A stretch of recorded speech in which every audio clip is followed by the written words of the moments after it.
G'day friends and fans, welcome to Dave Talks Ukraine War Update for the 7th of February 2025. Winter is slowly coming to an end. It is still bitterly cold and is probably going to be such for 6 weeks. But whatever offensive Russia has, it is ongoing now, primarily in the Zaporozhye region. And as I have often reminded you, wars get bloodier as they wind down, not as they gear up. Now, when wars gear up, they dig in. Russia's dug in most places and has pretty much decided not to go on a full frontal offensive. Perhaps many are wrong about America's abandonment in Ukraine, because nothing draws more attention than clickbait these days, and unfortunately having the audacity not to spread Ukrainian propaganda rewards you with YouTube algorithm suppression. However, my reporting shall continue. Now Western Ukraine was hit. Now, this is an interesting one, because this explosion is reported as a blue, not a red. Now, the Ukrainians who run this site may have just picked the wrong colour today, but there was an explosion in multiple Western Ukraine, multiple in a few Ukrainian cities. Though, as always, as per Ukrainian policy, they're there to make sure that no military target is ever reported by Western media. And Western media is happy to roll over and let Ukraine scratch their belly for access. Of course, they'd never do that for anybody else, because they are gutless wonders. The Western media are propagandists of hate. But it is all we have, right? We have to try and counter as much as we can, but we need at least sources of information, and from multiple sources of information that are outside Western media. Now, predominantly, Indians are promoting the war, a little biased towards Russia, but still, as time goes on, we don't know where they will lie, because we know India puts India first. Now, it's been reported that Russia's taken Hulavivia. Others say that they're on the outskirts. So make of it what you will. They were there yesterday, fighting again today. Nothing's really changed. Fighting again today, nothing's really changed. Now, after significant gains in the Lyman area, the Russians again moved south and not gone into Lyman. They have made gains again, not moving on Lyman. They are, however, closing the gap here. All right, so there's several frozen areas where there's been nothing for months. This little shindig is still grinding away without, there was some success in the last week, but nothing today. Some success here, but these are advances yesterday. It's interesting that Russia would bypass a town, but they have, and they've gone to cut off this feed. They've taken to cut off supplies south. They've taken this area. but, well, they have taken Novoshugovsky, but that's about it. But they've made moves towards Belunsky. They have not sealed the deal in Rodninsky. They're still clearing operations in Milgorod. The good old bear trap has gone off again at the Pavost station. It's like they come up out of the sewers. And lots of action without consequences. I mean, without results. But yeah, there's a little bit of results here in Novopavlivka, the street fighting across a wide front. So yes, Russia is taking this town. They are slowly absorbing it. Street battles continue. The only successful Ukrainian offensive in October, November, November was it? Or December? The only successful Ukrainian operation has now been undone with whatever this really is or was, most likely built to be an airbase, but is not an airbase, according to Ukraine, but probably was built to be a disguised airbase for forward operations, and Russia has once again began fighting over it, on it, for it. Russia has made insignificant movement in Ternvonate, still putting the squeeze on the Ukrainians here without result, but they have opened up across the wider front and began assaulting Ukrainian positions and drone positions on the Ukrainians. Now, that's most of it. Now, there was allegedly a drone and shelling attack on Belgorod and drones towards Moscow. But, yeah, mostly we have air-launched missiles towards Ukraine. Again, the power dynamic has Ukrainians sobbing. The Ukrainians have allegedly attacked a Russian general. She was shot several times. And yet the Ukrainians cry whenever the Russians do anything to them. And they lie about the Russians, saying they only attack civilian targets. And the media is so complicit. I mean, even the Chinese media doesn't give us anything of value. Neither does India, right? This is a huge problem. I don't know where some of these people are getting their videos from. Obviously, there's some site somewhere. But you think anything tagged Ukraine you could find. But I think it's because they can speak Ukrainian or Russian. So anytime you see an English channel with lots of videos, suspect Ukrainian intelligence. You're often not wrong. If they're on YouTube with 1 million followers and all the comment sections are going, sloppy Ukraine, or we got the Russians good this time, they're going to lose tomorrow. For the last... How long has Russia been losing, and yet people still cling to these obvious propaganda sites? But again, it's like the British during the World War II, how they clung to the BBC and defended their lies. Oh no, it's just it was to deceive the enemy, you know. It's like, what? Now, according to this, he was an intelligence officer, 2 in his stomach, 1 in his leg.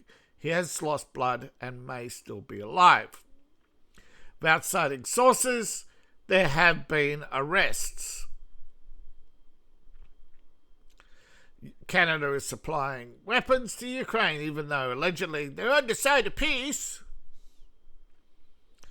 Well, peace talks are about to come to an end, with the two sides agreeing to a prisoner swap, found to yield a breakthrough in the ceasefire, but have a ambitious meeting for a larger meeting, probably in the US in March.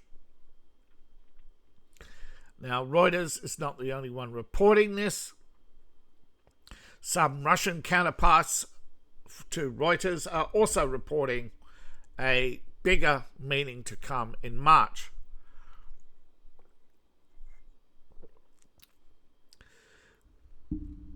Now, the sanctions seesaws continue. Trump puts an additional tariff, returns a tariff on India over Russian oil and other countries over trading with Iran. India makes commitments, waits for the sanctions to go away, and then they resume again. You watch, right? EU, same thing. Oh, we're banning. But Russia reports more than a third of its oil has been carried by Western takers, including Greece, Cyprus, and Malta, with the help of Western shipping service. Though a ban would end that practice,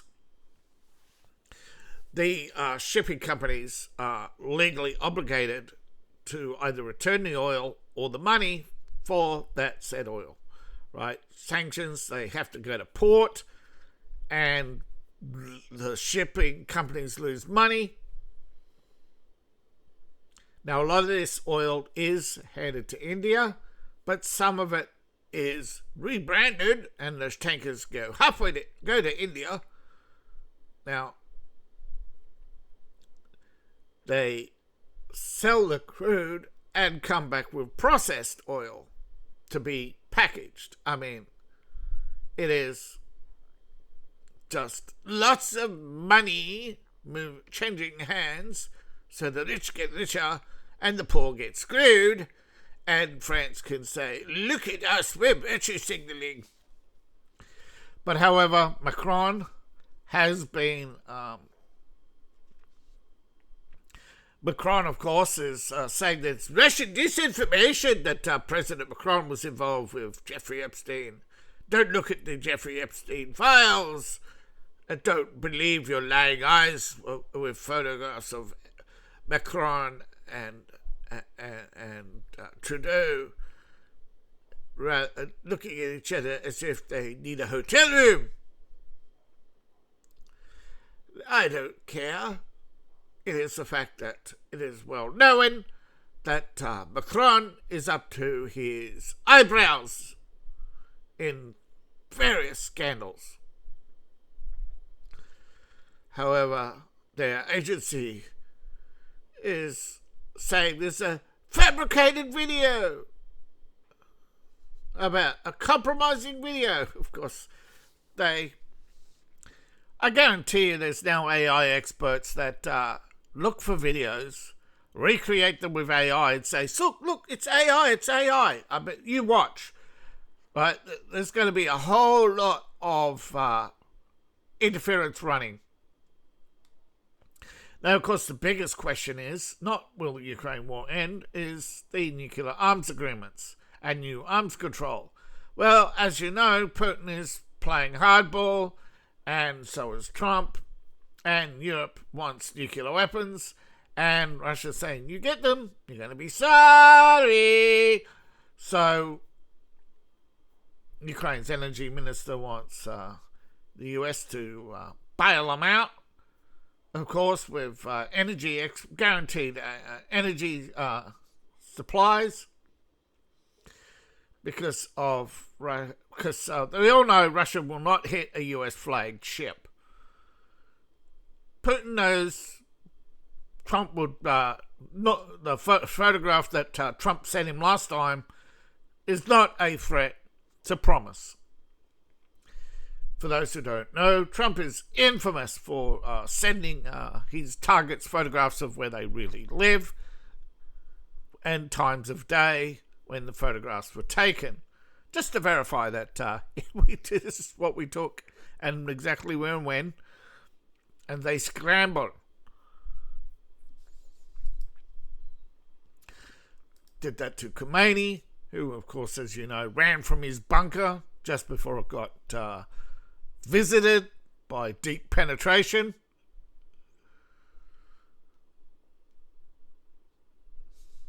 Now, of course, it's the most secure bunker in the world. It's not just Putin.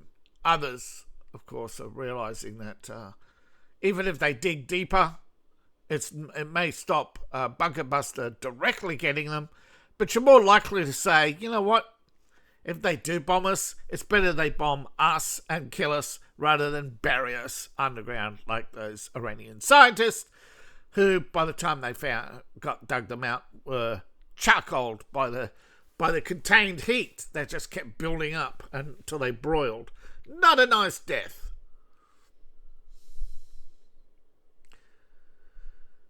However, the weather in Ukraine, as you can see, starts off getting colder. Monday, Tuesday, Wednesday starts to get warmer, and then we have a warm, so predictably, middle of March is likely the latest winter will last. So even though it's a long winter, it's not as long as expected, but you never know. It could take a turn for the worse. It does depend which way the winds will blow over the next 2 to 3 weeks. Now, as the Arctic winds decrease in intensity, you'll see more better predictions as we get towards March.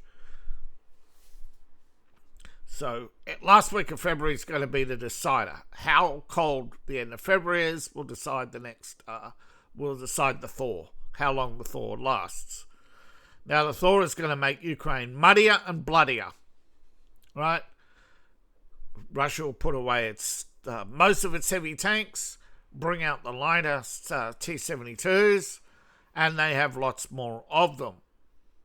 The T-72s, so this is the weird part. Russia designed all these tanks for different weather operations and then doesn't really rotate its tanks. Although it does, but it doesn't. But this time it seems to more be focused on decreasing operations anyway of tanks, rather than relying on tanks as per previous doctrines. They're more focused on rocket artillery and drones these days. Now, some moron published that Russia is delivering 21 million new weapons. No, they're expected to deliver around 10,000 additional weapons a month on top of their normal purchasing. Okay? For some reason, people just keep thinking, oh, big numbers, and they do sometimes get attention. There's so much clickbait out there. But the good news is a possible referendum in May. So that's a signal that they are drawing up some sort of border / peace deal. The problem is the longer they wait, the more land they lose. But Trump may be able to get Putin to a standstill if they haven't already. I doubt it. Putin is continuing his land grab, meaning that no deal is on the cards yet. As proven by their latest battle report, wrapping up this week with 8 towns, massive strikes on Ukrainian military sites, taking out a mechanised and air mobile brigade, various assault brigades, destroying various tanks and combat vehicles and many others, but thousands of casualties in a week inflicted on Ukraine. And yet, as you can see, at least Russia has the decency to show winter photos. And this is probably this could be frontline. You never know. You never know with this, but these are the actual conditions in Ukraine. So you get an understanding, right? That someone says, point and shoot towards the noise. Yeah, which one? But yeah, just The enemy's over there. That's it's pray and spray time in heavy weather like that. But yet again, Ukraine is under another scandal. Western media is ignoring it. But Ukrainian anti-graft agencies have reported they found more evidence of embezzlement within the defense ministry. Not a week goes by without another major military official, but this time it's two generals who are running a multi-million-dollar embezzlement scheme. It seems everybody in Ukraine's corrupt, and Europe is walking around with its head so far up its arse, they're licking the back of their teeth. Now, this is key command control systems that have apparently been purchased for 13 times their original price from Sweden. So you remember that big Swedish deal for that jet, for that Saab jet that they were so unwilling to part with? Well, they paid way more than it was worth. So this isn't just Ukraine. This is also Sweden, right? This is why they're running all these campaigns across Sweden and Denmark saying, well, good friends our Ukrainians are. Yeah. Millions of dollars of American tax money buys a lot of PR, doesn't it? But this is moved from investigation to legal disclosure, which means charges are now pending. The alleged ring is, in fact, a Ukrainian general staff member, deputy commander of communications troops, and there's also the head of the automation department. These were also linked to businessmen whose firms won the contract for this command and control system, and cost overruns helped the group net $5.7 million. So every time you hear in the US about cost overruns, just look who's getting donations.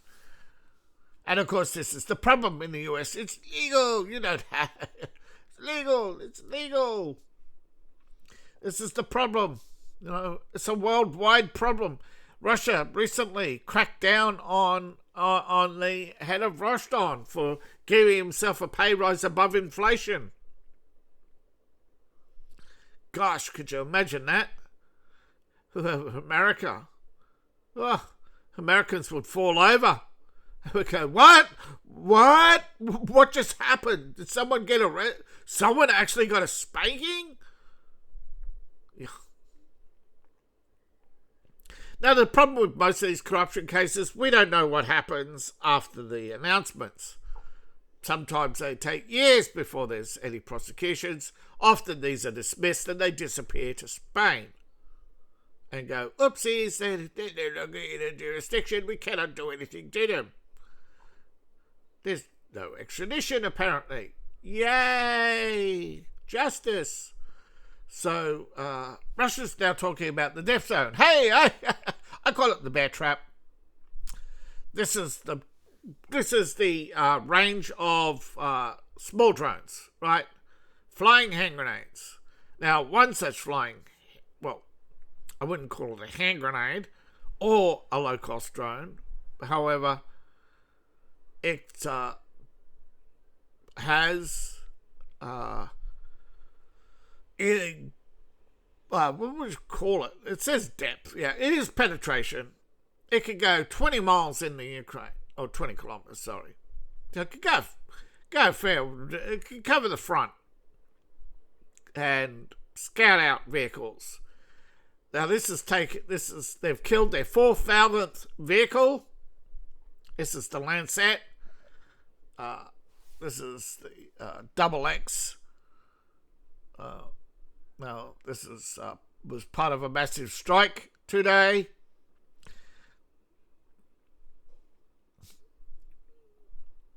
They've taken other villages. Yeah, they've taken multiple villages in the last couple of days. But yeah, so the 4,000th drone strike by the Lancet, unmatched. It's the best drone, right? You look at most weapon systems; they are used in tandem. But you look at most systems, right? They're tanks. They're sending up to 10, 12 at a tank. They're attacking tanks from multiple directions, often using the same drone they strike with to call in artillery, using the heat signature. Right, they'll lock onto the tank, hit it, cook the tank, heat it, and this on the infrared, and it stands out like a bright orange ball in the distance, enabling the artillery to zero in. And in some cases, the Russian artillery has finished the job. Now, nobody knows exactly how many challenges. It's believed 6 of the Abrams, although 3 were recovered. Only 3, maybe 4 were recovered by the Russians. Nobody knows for certain exactly what is destroyed and how much, because both sides are holding back information. Obviously, as part of their security, they want to be looking for leaks to the media and backtrack who talked to the media and when. But Ukraine is so tight-lipped. There's no transparency in Ukraine. You can't trust the thing they say. But for now, because their maps pretty much mirror the amount of territory, although so often the Russians are not as far on their maps as they are. But the Russians are... Now...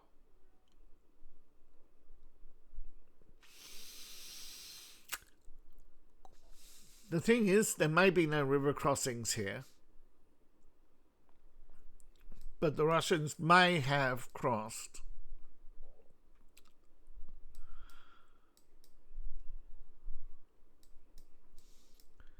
But we don't know. But the point is they want to cut the amount of equipment coming out of Nikopol. But I don't know if that is significant. The way they hit it, obviously, Krivishye and other distribution centers, particularly Dnipro, a much higher priority for drones, long-range drones, the Garan. So take it with a grain of salt. That for now, these maps are reliable. You can compare them to many others, but they are run by Ukraine. So don't believe that. It's not what they publish, it's what they leave out. And what they leave out is the most important parts. Because they're not deceiving Russia. They're deceiving you to keep this war going. But so far, America has not buckled to pressure. Europe is under massive financial pressure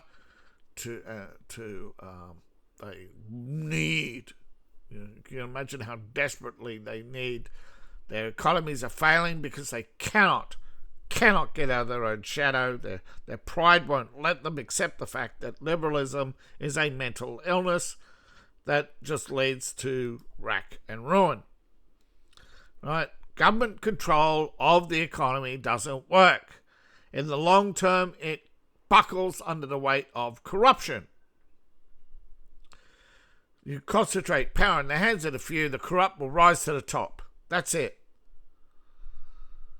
Public transparency takes a massive bureaucracy that just, again, breeds corruption of its own kind. And that is protection of the bureaucracy and its size to protect the unions. We are a small government, transparent and answer to the people is the only way forward. Thank you for watching. Please like, share, and subscribe. Please support the channel. You can support me on Ko-Fi, Patreon, buy my books, buy my merch. All my links in the link tree, description below, in my profile, or scan the QR code on the screen. Appreciate each and every one of you. See you in the next video, and bye for now.